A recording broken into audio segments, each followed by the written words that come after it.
नासिन art council लाड़काने में Sindh मज़ाहिया stage नाटक बोग सां वाक़त पेश कयो पियो, जंहिंमें नालेवारनि फनकारनि जानदार अदाकारी जो मुज़ाहिरो करे भरपूर दाद माणियो। सिंध स्टेज ड्रामे के हवाले से ॾिसूं था लाड़काने मां मुनवरन की रिपोर्ट।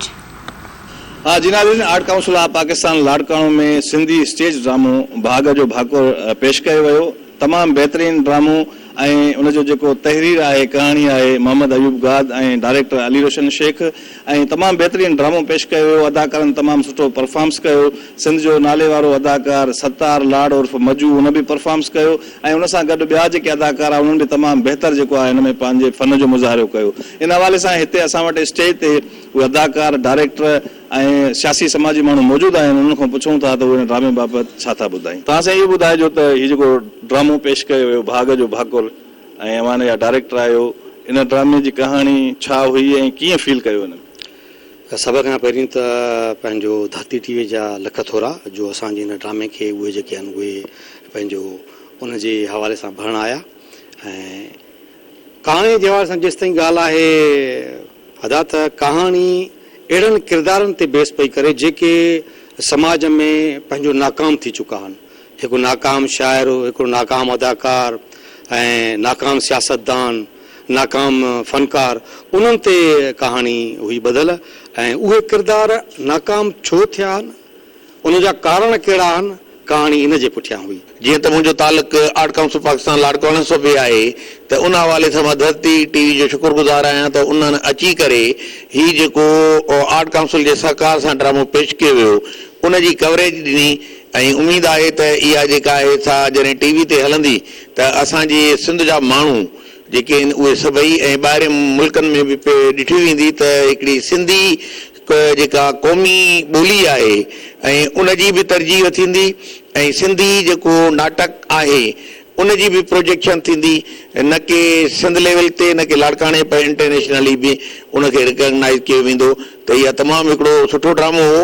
ऐं हिन में मूंखे जेको कैरेक्टर आहे, हिकु लीडर जो कैरेक्टर आहे, नाकाम लीडर, ऐं जेके माना ईअं चइजे त असांजे मुल्क खे खाइणु ऐं सही नमूने सियासत न करणु ऐं खाइणु, ऐं हिन जी बि कोशिशि इहा त मां बि सियासत में अचां, भला मां बि अमीर थियां, हिकु ग़रीब मां, अहिड़ी टाइप जो हिकिड़ो कैरेक्टर आहे। ऐं कोशिशि हिकिड़ी तमामु सुठी कई त माण्हुनि ताणी मां उमेदनि ते लहा। ऐं जीअं माना हिकु टीवीअ ते कमु कंदो आहे त स्टेज ड्रामनि में बि ईअं ई कया ऐं बराबर ॾाढी दिलि खे ख़ुशी थी जो तमामु बहितरीनु ड्रामो थियो। ख़ुशी आहे त असांजे हिते लाड़काणे में जेके बि ड्रामा थियनि था, मां हिकिड़े ड्रामे जी ॻाल्हि कोन कंदुसि, जेके बि हिते असांजा ड्रामा थियनि था तमामु इंतिहाई ख़ूबसूरत ऐं लाड़काणे खे ड्रामनि जो गादी जो हदु सॼो थो वञे।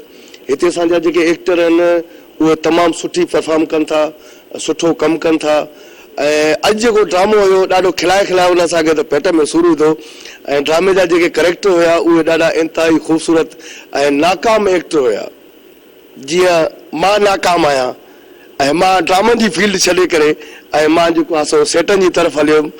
सही ड्रामनि जे हवाले सां त पहिरियां बि जेको आहे सो लाड़काणो गादी जो हंधि हुयो ऐं माशाअल्लाह हिन वक़्तु बि जेको आहे कोरोना में बि तव्हां ॾिठो त जेको आहे सो हर महीने 15 ॾींहं जेको आहे स्टेज ड्रामो थिए पियो या ॿिया प्रोग्राम थियनि पिया। त अलाह जी महिरबानी आहे त आर्ट काउंसिल पंहिंजो जेको आहे प्रोग्राम जेको आहे बाक़ाइदे करे पई ऐं स्टेज ड्रामा वारा जेके आहिनि, जेके स्टेज ड्रामा पिया थियनि उहे तमामु सुठा ड्रामा बि थियनि था ऐं तक़रीबन हर महीने हर 15 ॾींहं बि पिया थियनि था, जंहिंजे करे जेको आवाम ॾाढो इंजॉय थो। जिनाज़रीन, art council of Pakistan Larkana में ड्रामो भाग जो भाकुर पेश कयो वियो। अदाकारनि, डायरेक्टरनि ऐं जेके हिते मौजूदु माण्हू हुआ जिन ड्रामो ॾिठो उन्हनि जो मां ॻाल्हियूं ॿुधियूं। उन्हनि जो चवणो हो त हीउ ड्रामो तमामु बहितरीनु हुयो ऐं आर्ट काउंसिल लाड़काणो में अहिड़ा बहितरीनु ड्रामा जेके उहे थींदा रहनि था। हिन ड्रामे में तमामु सुठो हिकिड़ो पैगाम ॾिनो वियो। नाकाम सियासतदान ऐं हिकिड़ो किराए जो घर बि हुन में ॾेखारियो वियो। हितां लाड़काणे जी आवाम जेको आहे आर्ट काउंसिल लाड़काणे में जेके ड्रामा थियनि था उन्हनि खे भरपूर मोट मिले थी ऐं अॼु जो बि जेको तमामु बहितरीनु पेश कयो वियो।